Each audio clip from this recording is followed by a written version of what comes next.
Assalamualaikum warahmatullahi wabarakatuh. Halo Warning, warga Kecamatan Kemuning dan masyarakat Kota Palembang. Ketemu lagi dalam podcast kami, Ngopi Kemuning, ngobrol pelayanan inspiratif Kecamatan Kemuning. Hari ini bersama saya Miranti sebagai host podcast pada hari ini. Ngopi bukan sembarang ngopi, tapi juga kita bisa ngobrolin masalah apa yang ada di Kota Palembang, khususnya di Kecamatan Kemuning. Episode kali ini kita akan membahas tentang masalah yang gak kalah penting dan menarik, yaitu masalah tentang masa depan keluarga dan generasi kita, yaitu tentang masalah stunting. Hari ini kita bersama narasumber yang sangat cantik, ya, bernama Ibu Arya Kurniati, SE, SIKOM, MM, yaitu Korwil, Koordinator Wilayah UPT Dinas Pengendalian Penduduk dan Keluarga Berencana atau DPPKB Kecamatan Kemuning. Selamat datang Ibu. Terima kasih. Ya, hari ini kita tentang masalah stunting itu bukan hanya soal tentang tinggi badan anak aja Ibu ya, tapi tentang juga berkaitan kualitas kesehatan, kecerdasan, dan daya saing generasi mendatang. Tapi sebelumnya kita kenalan dulu mungkin, biar lebih rileks Ibu ya, bisa memperkenalkan diri, nama, terus kegiatannya di Korwil Kecamatan Kemuning ini bisa dijelaskan sama warga Kemuning. Silakan Ibu. Baiklah, terima kasih atas kesempatan yang sudah diberikan.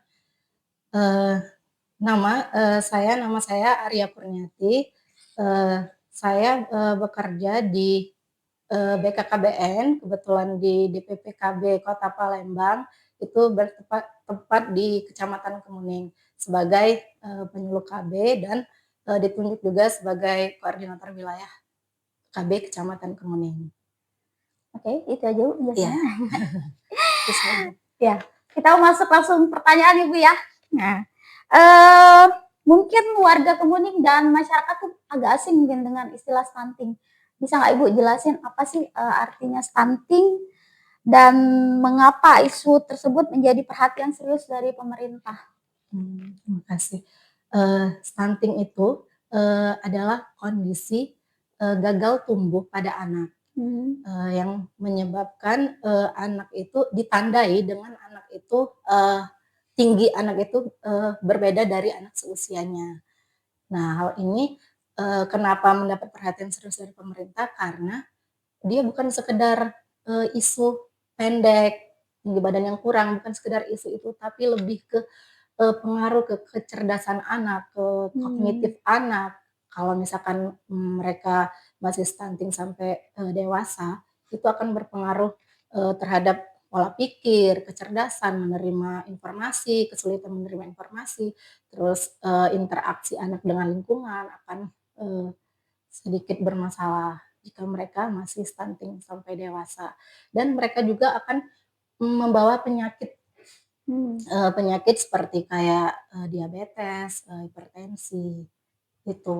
Makanya mengapa stunting ini bukan hanya menjadi isu kesehatan, tapi juga menjadi isu pembangunan di Indonesia. Itu penyebabnya sudah dari lahir atau begitu, maksudnya dari dalam kandungan atau begitu lahir? Stunting itu makanya BKKBN dengan berkolaborasi dengan DPPKB juga kami mengadakan edukasi dari 1000 hari pertama kehidupan.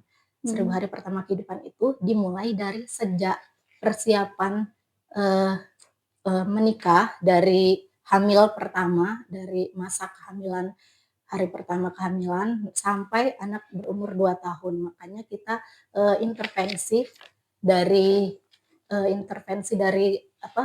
masa itu. Makanya kita baru tahu kalau misalkan anak udah lahir nih, kita ada perkembangan pengukuran anak, kan kita ada posyandu, ada puskesmas, tempat kesehatan. Jadi dari situ kita tahu kalau misalkan anak itu mengalami tinggi badan, misalkan tidak sama dengan anak seusianya, sudah sesuai dengan standar, tidak sama dengan standarnya, itu dikatakan berisiko stunting. Tapi kalau untuk menentukan stuntingnya itu dari dinas kesehatan, intervensi dari dokter yang bisa menentukan, oh anak ini stunting. Jadi kita tidak bisa langsung menyebutkan, anak itu stunting, tidak bisa, prosesnya panjang. Panjang ya. Bagaimana kondisi stunting di Kecamatan Kemuning ini? Kalau kondisi kita di Kecamatan Kemuning, alhamdulillah sudah tren dari beberapa tahun terakhir ini sudah menurun untuk kondisi stunting. Tapi kalau untuk keluarga beresiko stunting itu masih ada, karena di sini kan kita concernnya BKKBN itu kan beresiko stunting, keluarga yang beresiko stunting. Jadi sebelum dia dikatakan stunting, kita sudah mengadakan intervensi duluan, kita pendampingan duluan sebelum mereka dikatakan stunting. Jadi mulai dari keluarga beresiko stunting. Bagaimana kita tahu bahwa keluarga itu beresiko stunting itu dari mana? Ada data atau dari mana? Kita kebetulan kita setiap tahun itu mengadakan verifikasi dan validasi data dari data pendataan keluarga. Nah, dari situ kita ada indikator-indikator yang bisa menyatakan ini keluarga beresiko stunting. Seperti sanitasi yang buruk, itu sudah termasuk beresiko stunting. Terus yang kedua itu dari air minum yang tidak layak, lingkungan yang tidak layak, lingkungan yang kumuh, itu pun sudah masuk dalam beresiko stunting. Dan satu lagi, berhubung kita di BKKBN berhubungan dengan KB, alat kontrasepsi, dari beberapa ibu yang misalkan dia punya anak banyak, lebih dari 2, tapi dia tidak ber-KB, itu pun sudah termasuk beresiko stunting. Ini menurut BKKBN ya Mbak, beresiko stuntingnya. Upaya apa yang sudah dilakukan UPT Kecamatan Kemuning ini dalam mencegah dan penanganan stunting di Kecamatan Kemuning? Kalau upaya kita yang pertama itu kita di BKKBN ini kita ada yang namanya tim pendamping keluarga. Tim pendamping keluarga itu sebuah tim yang terdiri dari 3 orang. 3 orang, yaitu yang pertama itu bidan, yang kedua itu kader KB, yang ketiga itu kader PKK. Di mana tugas ketiga ini yaitu mendampingi sasaran beresiko stunting yang ada di wilayah Kecamatan Kemuning, khususnya mereka setiap bulan itu melakukan pendampingan dan kunjungan rumah terhadap sasaran beresiko stunting.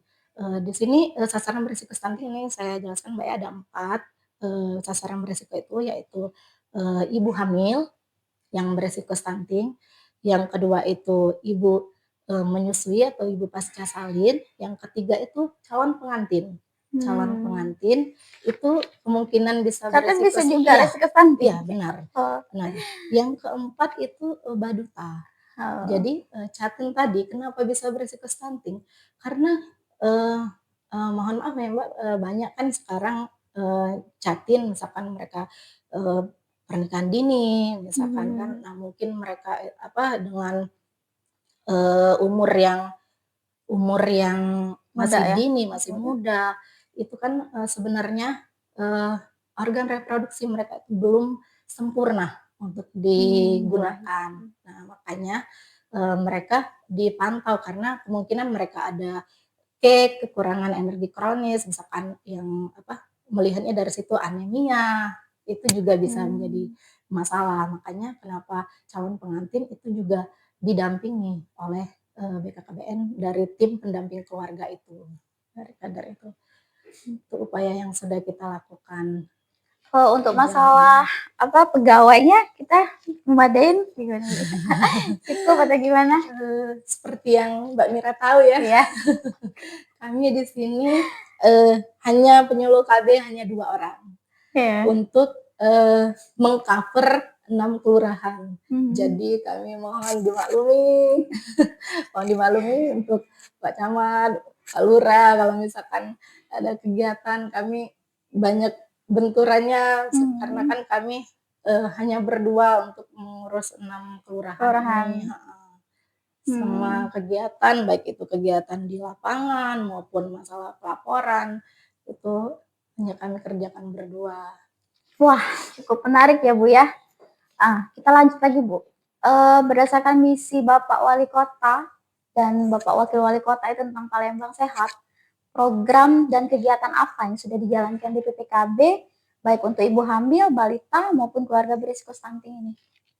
Baik, menindaklanjuti dari misi Bapak Wali Kota dan Wakil Wali Kota Kota Palembang, kami ditugaskan, diperintahkan oleh Kepala DPPKB Ibu Janaria itu kami mengadakan program DASAT, yaitu program Dapur Sehat Atasi Stunting, di mana Dapur Sehat Atasi Stunting itu kita mengedukasi keluarga yang beresiko stunting seperti apa cara pemberian makanan bergizi untuk ibu hamil, untuk baduta dan balita, seperti apa cara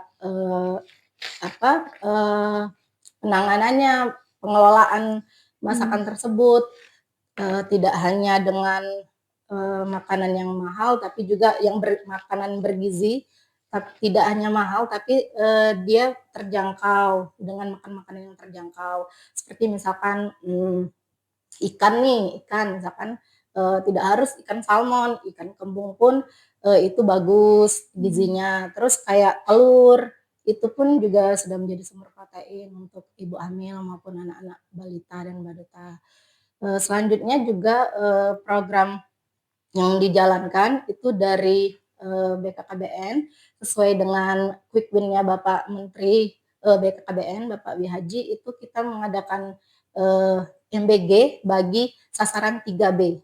3B itu ibu hamil, ibu menyusui, dan balita dan baduta non PAUD. Jadi mereka itu terdata di Posyandu, dan yang akan bertugas mendistribusikannya itu yaitu kader-kader dari tim pendamping keluarga tadi, kader-kader TPK tadi. Selanjutnya kalau yang kegiatan kita yang sudah dilakukan itu seperti kemarin kita mendapatkan bantuan genting sesuai dengan programnya Bapak Menteri juga, Gerakan Orang Tua Asuh Cegah Stunting. Itu kita mendapatkan bantuan dari BKKBN Provinsi sebanyak 11 sasaran dari Kecamatan Kemuning. Selama 3 bulan berturut-turut kita dibantu, diberikan bantuan. Seperti itu. Nah, dalam kolaborasi kita dengan lintas sektor Ibu, pengentasan stunting kan nggak mungkin sendirian di PPKB. Gimana sih keterlibatan puskesmas, kelurahan, kader posyandu, sama kecamatan dalam membantu pengentasan stunting ini? Dalam kegiatan pengentasan stunting ini kita berkolaborasi bersama melalui kegiatan tadi, misalkan kayak seperti Dapur Sehat Atasi Stunting itu tidak bisa kita lakukan sendiri hanya dari DPPKB, tapi juga dibantu dengan kader posyandu, dibantu dengan kader KB, dibantu juga dengan puskesmas, ahli gizi, karena di situ kita meminta saran dari ahli gizi seperti apa makanan yang baik, yang bergizi, yang gizinya seimbang untuk diberikan kepada ibu hamil dan ibu menyusui, juga dengan baduta dan balita. Terus kalau misalkan kolaborasi selanjutnya itu kita kan di lapangan kader-kader ini kan banyak datang ke rumah kunjungan rumah ke rumah. Itu kan kita butuh kalau misalkan kita mendatangi rumah orang itu harus ada surat atau apa kan untuk agar kita bisa diterima. Alhamdulillah kita dari kecamatan, pihak kecamatan, Bapak Camat sangat membantu untuk membuatkan SK dari tim tersebut sehingga mereka tidak lagi dicegah atau misalkan mau datang ke rumah orang tidak mau membuka pintu. Alhamdulillah mereka diterima dengan baik. Nah, selanjutnya kalau misalkan dengan kelurahan itu pun juga sama, dari lurah juga menginfokan kepada RT, RW kalau misalkan kita ada tim pendamping keluarga. Karena di sinilah ujung tombak kita di tim pendamping keluarga, Mbak, kalau untuk urusan program stunting ini. Besok-besok kita ajak Pak Camatnya podcast kali ya, Bu ya. Oh iya, boleh. Nah, terus peran penting keluarga dan masyarakat untuk mencegah stunting ini apa, Bu ya? Peran penting keluarga dan masyarakat. Keluarga itu sangat penting. Pencegahan stunting pertama itu memang harus dari keluarga. Karena apa? Karena stunting itu dari awal itu kan yang pertama lingkungan.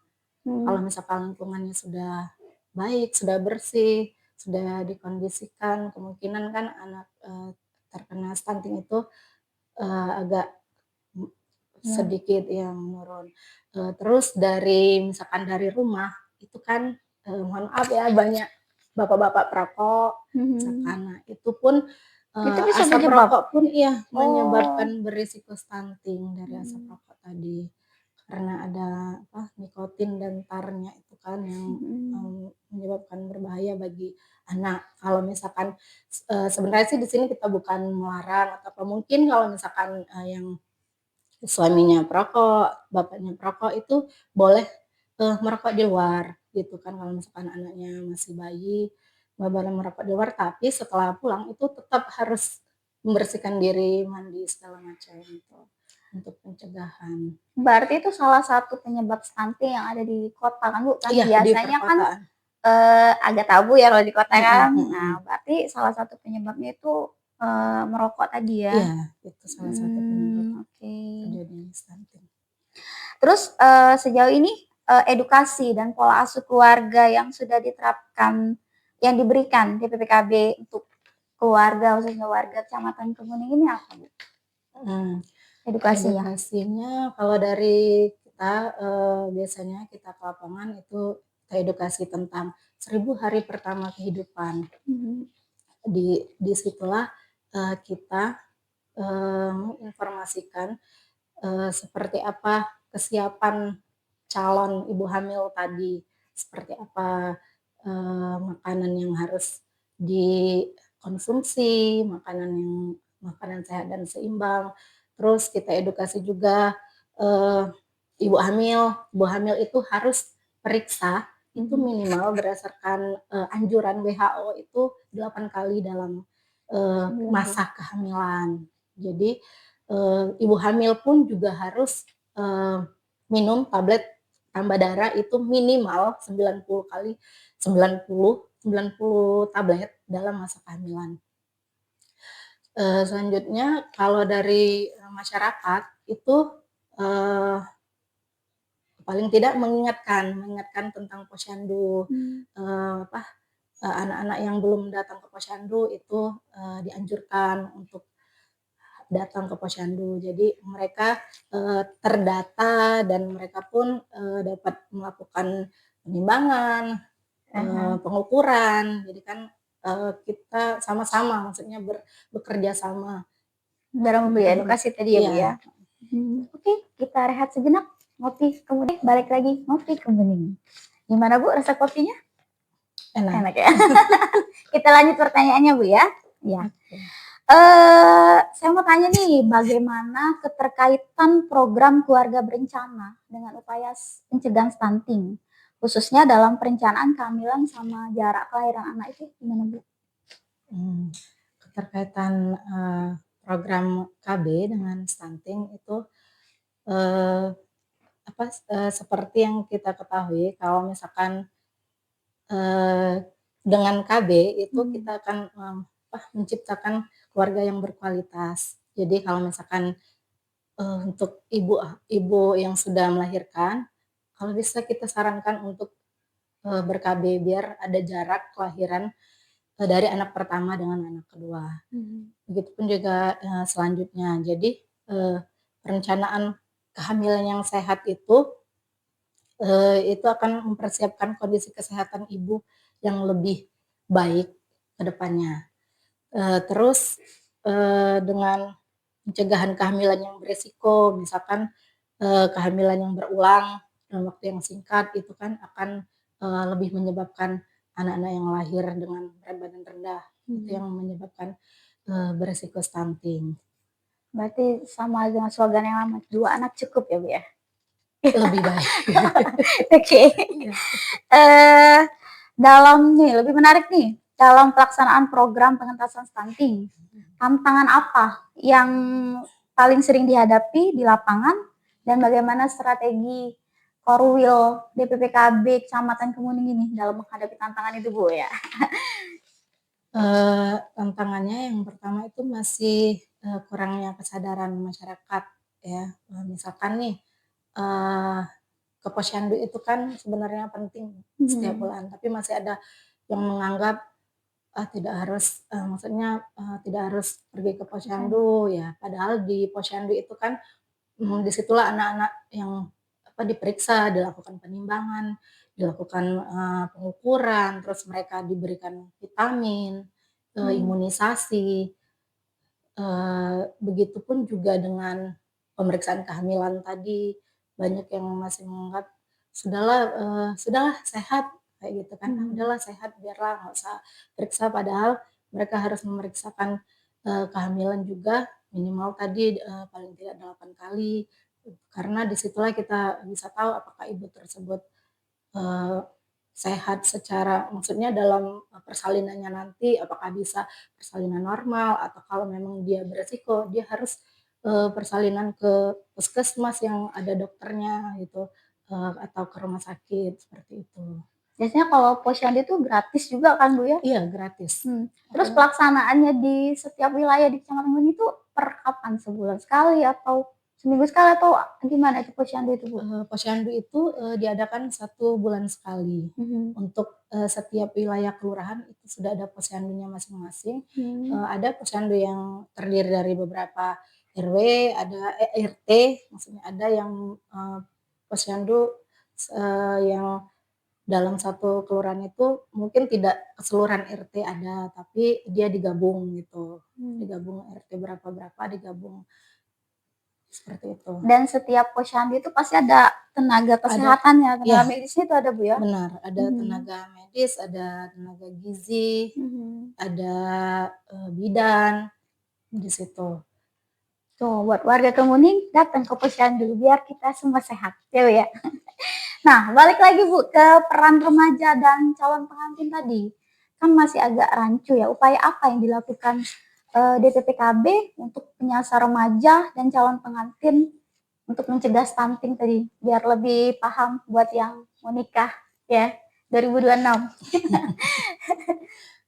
Jadi upaya pencegahan stunting ini memang lebih efektif itu dilakukan dimulai dari sebelum menikah. Jadi mulai dari remaja kita sudah memberikan edukasi seperti kalau kita nih di kecamatan itu ada yang namanya BKR, Bina Keluarga Remaja. Di situ yang dibina memang orang tuanya atau yang punya remaja, tapi orang tua itu bisa menyampaikan kepada anaknya. Nah, yang satu lagi itu ada PIK remaja, itu benar-benar remajanya yang dibina, yaitu Pusat Informasi dan Konseling Remaja, itu ada di sekolah-sekolah. Kebetulan kita ada di SMA 6, di SMA Negeri 6, itu remaja tersebut disiapkan menjadi generasi yang berencana, di mana mereka itu akan mendapatkan materi tentang remaja seperti kesehatan reproduksi, kesiapan menikah, pernikahan, terus pendewasaan usia perkawinan. Itu yang paling penting karena diharapkan mereka tidak melakukan pernikahan dini. Jadi pendewasaan usia perkawinan disitulah mereka yang dimana mereka mindset mereka itu menikah muda itu bukan pilihan seperti itu. Jadi mereka bisa meningkatkan life skill seperti itu. Sebagai remaja masih banyak hal-hal positif positif. yang bisa mereka kerjakan, seperti itu. Di usia berapa yang dikatakan pernikahan dini tuh, Bu? Kalau menurut kita BKKBN itu usia ideal menikah itu wanita 21 tahun untuk wanita, untuk laki-laki itu 25 tahun. Jadi usia dini itu usia sekolah, usia sekolah sampai sekitar, saya rasa sekitar usia sekolah lah ya, kalau ini untuk usia dini. Terus target kedepannya Bu di PPKB Korwil Kecamatan Kemuning nih untuk menurunkan stunting. Target kedepannya 2026 ini. Target kedepannya kita berharap bisa berkolaborasi bersama dengan seluruh lintas sektor seperti puskesmas, kelurahan, kecamatan, KUA juga. Kami lupa menyebutkan KUA juga karena calon pengantin itu kami mendapatkan infonya itu dari KUA, dan kami juga melakukan penyuluhan ke calon pengantin itu di KUA. Terus harapan dan pesan untuk warga Kemuning khususnya biar tidak untuk mencegah stunting lah, pesan dan pesannya. Pesannya sederhana sih, ya. Harapan. Kalau pesannya sederhana itu stunting itu bisa dicegah dimulai dari dalam keluarga. Jadi yang ada di rumah itu tolong dikondisikan untuk yang punya anak balita, yang punya ibu hamil itu dikondisikan supaya kesehatannya terjaga, kesehatan jasmani rohani, kesehatan mental juga, semuanya harus terjaga. Jadi untuk ibu hamil mereka tetap menjalani kehamilannya dengan rasa senang, dengan rasa bahagia. Begitu juga dengan anak-anak yang bebas dari asap rokok, seperti itu, yang anak-anak balita yang bebas dari polusi lah, katakanlah. Jadi mereka bisa tumbuh berkembang dengan baik, dan juga pemberian makanan bergizi untuk anak-anak, usahakan anak-anak itu mendapatkan ASI eksklusif selama 6 bulan, terus pemberian makanan tambahan tadi dari mulai umur 6 bulan. Jangan sebelum itu ya, karena yang penting sehat ya Bu ya. Sehat kan enak. Iya benar. Anak semua sehat.